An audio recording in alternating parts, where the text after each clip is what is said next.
ከአዳምና ሔዋን ሌላ ማን ነበር?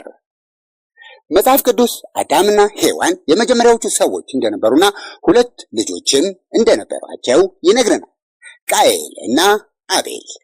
ቃየል አቤልን ከገደለ በኋላ ግን ሄዶ ሚስት አገኘ። ቆይ ከየት ነው ይህች ሚስት የመጣችው? አዳምና ሔዋን በምድር ላይ የመጀመሪያዎቹና ብቸኛዎቹ ሰዎች ከሆኑ ቃየልን የሚያገባ ሰው እንዴት ሊያገኝ ቻለ? እግዚአብሔር በመጽሐፍ ቅዱስ ያልተጠቀሱ ብዙ ሰዎችን ፈጥሮ ነበር ወይስ ሌላ የማናውቀው ነገር እየተካሄደ ነበር? እና ቃየልን እህቱን ካገባ ይህ ሙሉ ለሙሉ አዲስ ጥያቄዎችን የሚያመጣ ነገር አይሆንም? ይህንን እስቲ ከፋፍለን እንየው። የቃየልን ሚስት ማን ነበረች? እና ይህ ሰው ልጅ አመጣጥ ባህላዊ ታሪክን የሚሞግት ይሆን? ምን ይመስሎታል? ወደ እውነትና እምነት እንዝለቅ።